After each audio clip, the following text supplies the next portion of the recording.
시작해도 되겠습니까? 네. 자, 그러면 오늘 시작할게요. 페이지는 197페이지부터. 197페이지부터고요. 오늘 할 주제는 대공황인데 이제 여러분들이 그 전에 여러 가지를 좀 배웠기 때문에 한번 정리 한번 하고 가겠습니다. 일단 우리가 처음 배웠던 게 1차 세계대전. 이거 또 적을 필요는 없어요. 여러분들 여러 번 적었던 겁니다. 1차 세계대전 다음에 시간 순서로 오면 대공황. 그 다음에 전체주의. 이 뒤로는 2차 세계대전이 있고요. 이 뒤로 이제 냉전으로 우리가 흘러간다 그랬어. 우리가 이게 메인 스트림이죠. 전체적인 큰 흐름이 요거라고 했습니다. 이 사이에서 중간중간 살짝 빠져서 이제 배운다라고 했고요. 우리가 2시간에 걸쳐서 1차 세계대전을 끝내고 옆으로 살짝 빠져가지고 뭘 배웠죠? 러시아 이야기 배웠고요. 중국 이야기 배웠고요. 우리가 실제 수업은 하지 않았지만 영상으로 아시아 이야기 배웠죠. 인도, 동남아시아, 터키 이야기를 배웠습니다. 큰 시간 흐름에서 벗어나서 러시아, 중국, 아시아는 1차 세계대전 전, 1차 세계대전 중, 또 멀리 나가면 2차 세계대전이 끝나고까지 이야기를 나눴었죠. 특히 중국 같은 경우는 2차 국공 내전 같은 경우는 2차 세계대전이 끝난 뒤 이야기니까요. 그래서 시간 관계가 살짝 빠져 있고요. 그래서 우리가 다시 이제 요 큰 흐름으로 다시 돌아온다라고 보시면 됩니다. 오케이? 네. 우리 제일 처음 했던 게 1번 1차 세계대전, 2번 러시아, 3번 중국, 아시아는 여러분들 살짝 영상으로 봤기 때문에 따로 정리를 해 두시고요. 그럼 네 번째 주제인 대공황으로 들어가도록 하겠습니다. 오케이? 네. 자, 그러면 우리 큰 주제 네 번째 대공황으로 가겠습니다. 대공황. 그 첫 번째 대공황. 우리가 OT 때 공황에 대해서는 이야기를 했어요. 그죠? 그래서 깊게 설명은 드리지 않겠습니다. 그래도 한번 짚어는 보고 갑시다. 공황이라는 게 뭐였지? 예? 뭐라고 하는지 하나도 모르겠는데요? 뭐라고요? 경제적인 혼란? 공황이란 거는 경제적인 혼란이 아니라 그냥 두렵고 불안하고 안정되지 못한 상태를 이야기하죠.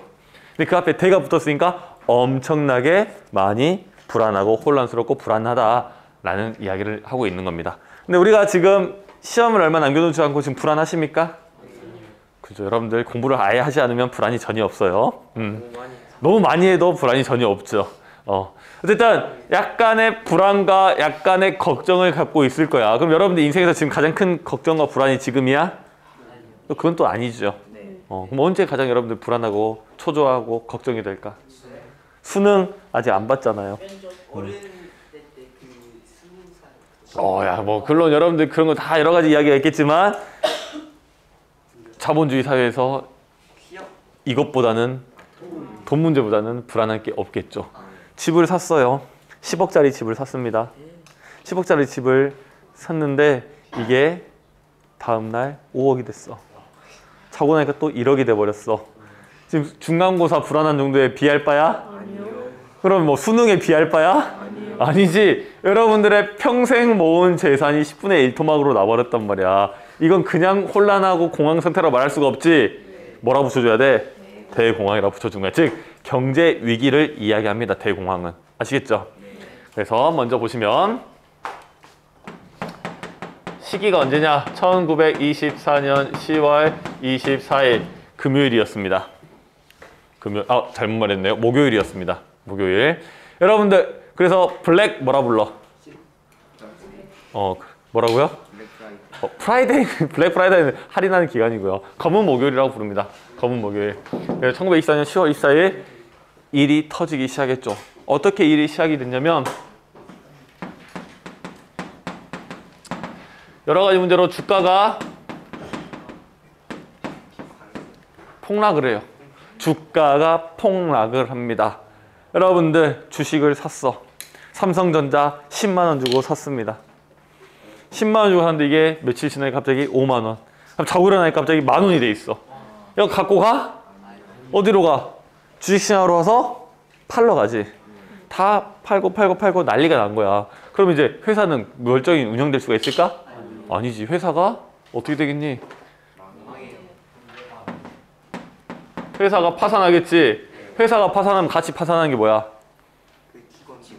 직원들 뿐만 아니라 은행이 파산을 하지. 왜? 회사가 은행 돈을 빌렸으니까. 아까 10억 집 현금 주고 샀을까? 그럼요. 대출을 했겠죠. 야, 10억을 모으려면 1년에 5천만 원씩 20년을 모아야 돼. 1년에 5천만 원을 모으려면 한 달에 400만 원씩 모아야 돼. 한 달에 400만 원씩 20년을 모아야 10억 집이야. 그러면 그거 현금 주고 사진 않았겠죠? 그럼 대출 얼마 받았어? 7억을 받았다 칩시다. 7억. 그러면 7억의 대출을 받았는데 이 집이 5억이 돼버렸네. 너 7억 갚아 안 갚아? 안 갚고 어떻게 해? 배째라는 이야기가 나왔어요 방금. 배째. 그냥 너 집 그냥 가져가. 내가 7억 갚는 게 더 손해니까. 그럼 은행은 7억을 빌려주고 5억짜리 집을 가져왔네. 손해가 났겠죠. 어떻게 되니 은행? 파산하게 되는 거지. 비슷한 상황이야. 회사들의 빌려준 돈을 받지 못하자 은행도 같이 파산을 해요. 그럼 그 다음 문제는 뭐야? 회사가 망했어. 일자리가 없어지지. 실업이 증가하겠죠. 실업이 증가하니까 어떻게 돼? 난 일자리가 없어. 일자리가 없으면 월급을 못 받아. 월급이 없으면 돈을 못 벌어. 즉 소비가 감소하게 되겠죠. 이렇게 진행이 된다라고 보십니다. 그러면 왜 이런 일이 발생하게 됐을까? 1차 세계대전 때 무기랑 자원들을 많이 만들어. 오, 야, 뭐 예습을 좀 하고 왔나 봅니다. 일단 원인을 한번 살펴볼게요. 일단 이 대공황을 설명하는 원인은 한마디로 말하기는 매우 어려워요. 다양한 관점이 있고요. 다양한 분석을 하는데 그 중에 가장 심플하고 가장 표면적인 이유를 여러분들에게 가르쳐 드리겠습니다. 그 이유는 과잉 생산입니다.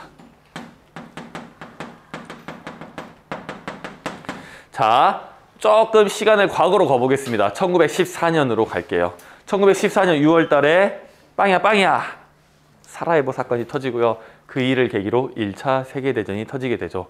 1차 세계대전이 터지자 영국과 프랑스 그리고 독일은 전쟁을 하게 되죠. 그때 미국은 무슨 역할을 하죠? 물자를 지원한다 하면 공짜로 주는 것 같잖아. 물자를 판매하는 역할을 하고 있죠. 즉 무기라든지 필요한 자원이라든지 이것들을 생산해서 판매하는 역할을 했었단 말이야. 이 당시 미국에서는 만들기만 하면 판매할 곳이 있죠. 어디다가 팔아? 전쟁하고 있는 유럽에다가 갖다 팔 수 있단 말이야. 즉 만들기만 하면 팔리니까 더 많이 만들지 않을 이유가 없죠. 공장을 더 많이 안 만들 이유가 없죠. 많은 생산량을 가져가게 된다라는 거야. 근데 1918년 전쟁이 끝이 납니다. 이렇게 많이 생산된 이렇게 많은 생산 시설을 어떻게 유지할 수가 있었을까? 어느 정도 유지는 해 갑니다. 많은 생산은 뭘로 처리하면 돼? 많은 소비로 처리하면 돼. 근데 그 대량 생산과 대량 소비의 그 틀에서 문제가 생긴 게 이 대공황이라고 보시면 됩니다. 오케이? 그래서 그 어느 순간에 고리가 탁 끊기면서 대공황이 발생했다라는 거야. 문제가 발생했고 원인도 알았으면 어떻게 해결해야 돼? 어떻게 해결해야 되면 각자의 상황에 맞게 해결을 해야겠죠. 즉 대처 방안을 보겠습니다. 첫 번째, 미국은 뉴 딜 정책이라는 걸 펼칩니다. 뉴딜 정책. 들어봤습니까? 뉴딜이 뭐야? 그죠? 뭔가 서로 여러 가지 이야기를 하고 있습니다. 누구는 돈 뿌린다 이야기하고 누구는 새로운 정책이라 이야기하고 그런 쪽으로 보면 둘 다 맞는 말이에요. 자 봅시다. 여러분들 미국 입장에서 봅시다. 이 상황을 여러분들에게 주어졌어. 여러분들 어떤 문제를 가장 먼저 해결하고 싶어? 돈 문제인데 어떤 문제? 회사가 망하고 회사가 망하니까 실업이 증가하고 실업이 증가하니까 소비가 감소하고 소비가 감소하니까 또 생산이 줄어들고 생산이 줄어드니까 또 실업이 증가하고 실업이 증가하니까 또 소비가 감소해. 어떤 문제를 탁 집어주면 되겠어? 소비 증가를 시키면 되겠지. 자, 첫 번째로 일단 소비를 촉진 또는 증가시키면 됩니다. 소비가 증가하면 회사가 운영이 될 것이고 더 많은 생산을 할 것이고 더 많은 생산을 하면 더 많은 사람이 필요하면 실업이 감소할 거고 실업이 감소하면 더 많은 소비를 촉진할 것이고 그럼 또 회사가 더 커지고 실업이 감소, 소비가 촉진 이렇게 하는 순환 구조로 갈 수 있기 때문이죠. 그럼 어떻게 소비를 촉진하고 소비를 증가할 수 있었을까? 돈을 그냥 빡 뿌려? 옛다 돈! 하고 뿌려요? 어떻게? 그죠? 국가가 경제에 많은 개입을 하면 되죠. 즉 뉴딜 정책은 연금이라든지 최저임금이라든지 공공근로 이런 것들을 통해서 소비를 촉진하고자 합니다. 즉 경제에 활력을 제공하기 위해 노력을 한다는 거예요. 소비를 증가시키기 위해서. 대표적으로 대규모 토목공사를 해요. 즉 댐을 만든다라는 거야. 왜 댐을 만들까? 일자리를 만들어서 그 사람을 고용하고 고용하면 돈을 주고 그 돈은 사람들이 소비하게끔 한다는 거지. 이해되십니까? 그러니까 우리 코로나 시기 때도 비슷하잖아. 재난지원금 같은 거. 재난지원금 돈 주고 사람들 뭐 하십시오? 소비하십시오. 경제를 활성화시키십시오 라는 내용이랑 비슷합니다. 뉴딜 정책. 그러면 연금과 최저임금은 무슨 맥락이야? 연금은 왜 주는 거야? 내가 일자리를 잃었어. 그럼 소비할 수 있는 돈이 없어. 그럼 나는 소비할 수 없는 인간이 돼버리는 거야. 그럼 소비 촉진할 수가 없다라는 거지. 이 사람에게 최소한의 연금이나 지원금, 복지정책을 펼침으로써 이 사람 뭐 할 수 있는 존재를 만들어주는 거야? 소비를 촉진할 수 있는, 소비할 수 있는 인간으로 만들어준다라는 거지. 이해되십니까? 너가 너무 불쌍하고 어여쁘고 너무나 그래서 연금이라든지 복지정책을 주는 게 아니야. 국가 큰 관점으로 보면. 이해되셔요? 자, 그러면 최저임금은? 야, 봐봐. 실업이 엄청나게 증가를 했어. 그러면 채이는 게 사람이지. 야, 1달러 갖고 일할 사람, 10만 원 받고 일할 사람 줄 선단 말이야. 최저임금 만들어서 최소한의 돈을 줄 수 있게끔 만드는 정책들을 펼친다라는 겁니다. 오케이? 자, 그러면 이 미국은 이렇게 해결을 했는데 유럽의 영국과 프랑스는 어떻게 해결했을까? 이거 문제를. 전쟁하고 나서 그 이후에 야, 훌륭해. 야, 식민지한테 그러면 물건을 팔아넘겨? 이렇게 멱살 잡고 야, 이 식민지 내 물건 사람 말이야 이래? 비슷합니다, 여러분들. 이거 플러스 뭐냐면 블록 경제란 거래요.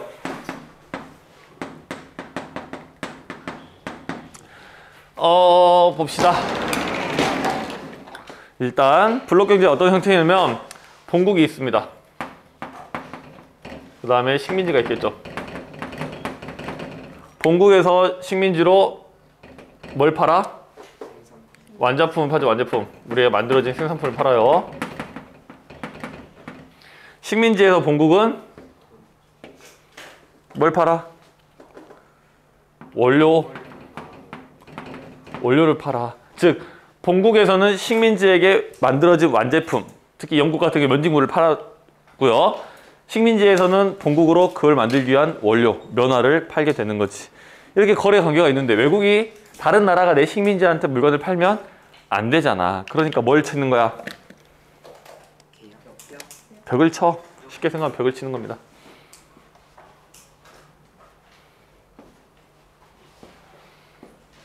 쉽게 생각하면 벽을 치는 거야. 블록을 칩니다. 그래서 이걸 넘어오고 싶으면 뭘 내라? 관세를 한 걸 내라.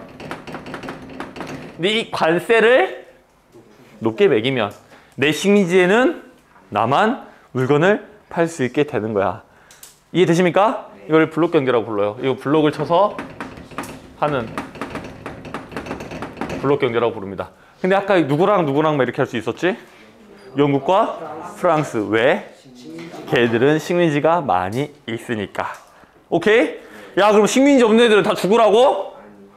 예, 힘들어집니다. 식민지가 없는 독일, 이탈리아, 일본 이런 애들은 어떻게? 다른 나라를 이제 침탈하는 형태로도 발전을 하게 된다는 거지. 오케이? 자, 블록 경제까지 봤습니다. 자, 이렇게 보면 이제 아주 심플하게 대공황이 끝이 나요. 근데 이걸로 보면 우리가 이해가 잘 안 됩니다. 그래서 추가적으로 뭘 배울 거냐면 두 번째, 자본주의 변화 과정을 살펴보겠습니다. 총 3개를 볼 건데 첫 번째는 고전적 자본주의를 보겠습니다.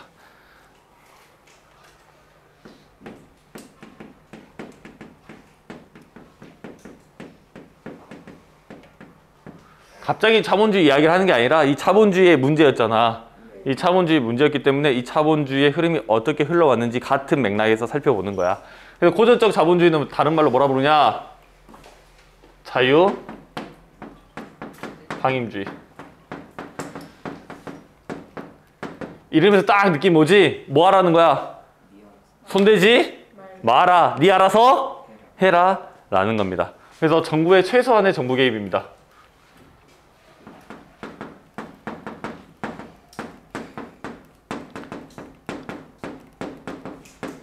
최소한의 정부 개입을 이야기하고요. 작은 정부를 이야기합니다.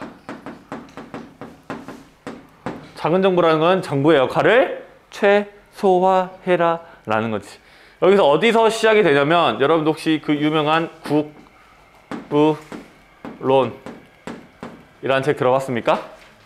국부론이라는 책이 있는데 누가 썼냐면 애덤 그렇죠. 스미스가 쓴 책입니다. 여기서 무슨 이야기를 하냐면 보이지 않는 손을 이야기해요. 보이지 않는 손, invisible hand를 이야기합니다.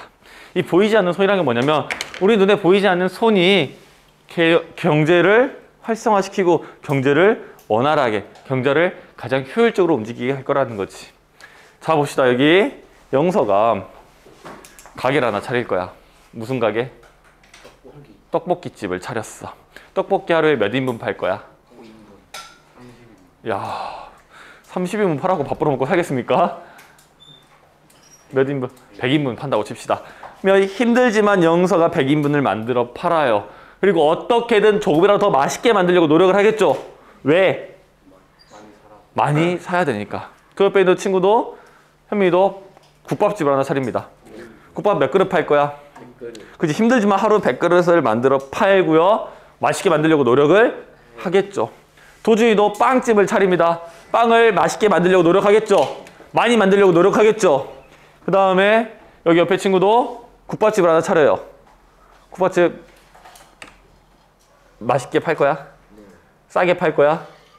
양도 많이 줄 거야? 안 줄 거예요? 그럼 망하지. 망하는 거야 그러면. 봐봐. 8,000원에 국밥을 팔았는데 7,000원에 팔고 양도 많이 주고 맛도 맛있게 많이고 많이도 팔려고 노력을 합니다. 그러면 우리 이렇게 맛있고 싸고 양 많은 음식들을 먹게 될 수 있었던 이유는 뭐야 우리가? 애들이 여러분들 입에다가 맛있는 빵을 넣어주고 싶어서, 맛있는 국밥을 넣어주고 싶어서, 맛있는 떡볶이를 넣어주고 싶어서? 절대 아니지. 뭐 때문에 그래? 애들이 돈을 보고 싶다는 그 욕망, 욕심에 의해서 경제는 효율적으로 돌아갈 거라고 본 거야. 이해되십니까? 그러면 정부는 뭐 해야 돼? 가만히 있어. 그냥 가만히 있어. 아무것도 하지 말고. 이게 고전적 자본주의입니다. 단 정부가 해야 될 일은 있지. 화가 났어. 우리 8,000원에 국밥집을 팔던 친구가 화가 났어. 왜냐? 옆에 7,000원에 팔던 국밥집이 더 맛있고 장사가 잘 돼. 그럼 8,000원 팔던데 장사가 잘 안 돼? 안 돼. 가고 열받아가지고 와서 칼로 훅 찔러버렸어. 이놈의 국밥 누가 이렇게 싸게 팔래? 하면서 찔러버렸어. 이러면 돼, 안 돼? 그치? 정부가 이런 거는 막아줘야 된다는 거야. 이런 일만 좀 막아라는 거지. 그래서 작은 정부, 즉 야경 국가를 이야기합니다. 치안과 국방은 책임져라. 그리고 나머지 것들은 조금 냅둬라 라는 거야. 즉 대공황 이전에는 뭐였겠니? 고전적 자본주의라고 보시면 됩니다. 근데 이 친구가 어떻게 잘 됐어 안 됐어? 안 됐어. 잘 안 됐어. 시장이 실패했다 해서 시장 실패라고 합니다. 뭘 마주쳤어 얘네들이? 대공황을 마주쳤잖아. 저기 서있네요. 분필이.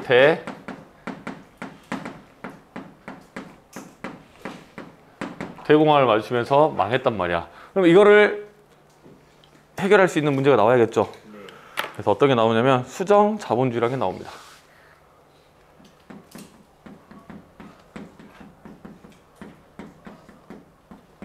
수정 자본주의. 자, 그래 다른 걸로 케인즈주의라고도 불러요. 케인즈가 무슨 뜻인지 물어보지 마십시오. 사람 이름입니다. 케인즈라는 사람 이름이에요. 수정 자본주의는 고전적 자본주의에다가 뭘 듬뿍 쳤냐면 사회주의를 듬뿍 쳤다라고 생각하셔도 괜찮아요. 즉 고전적 자본주의는 자유적인 거였죠. 자유주의였죠. 냅둬라, 애들 알아서 하게끔 냅둬라 했는데 이 사회주의를 듬뿍 쳐가지고 정부의 역할을 매우 강력하게 주장했던 이론입니다. 그래서 어떤 거냐면 적극적인 개입을 이야기했습니다. 적극적인 정부 개입.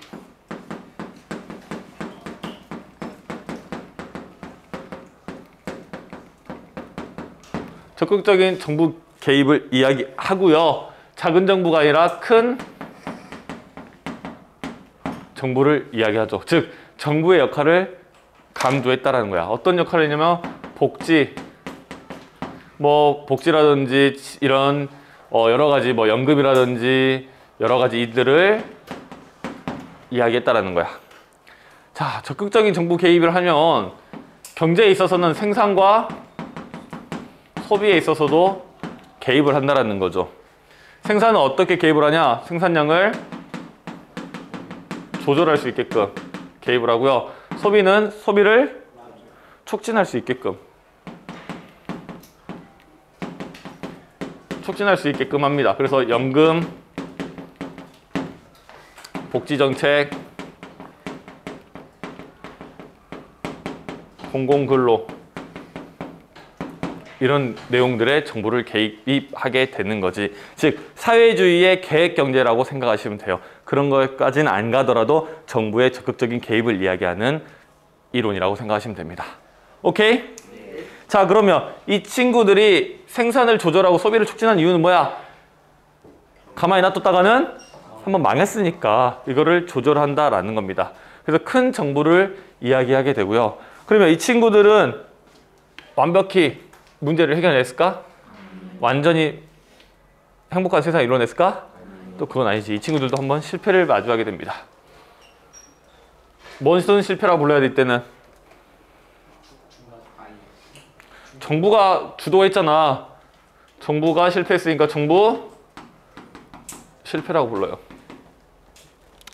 언제 정부 실패를 마주하게 되냐면 오일 쇼크를 마주하게 됩니다. 1970년대 오일 쇼크를 마주하면서 정부 실패를 마주하게 되죠. 이거를 해결할 수 있는 문제들이 나왔겠죠. 어떤 게 나오냐면 신자유주의라는 게 나와요. 신자유주의는 이제 뭘 이야기하냐면 제한된 정부의 개입을 이야기합니다.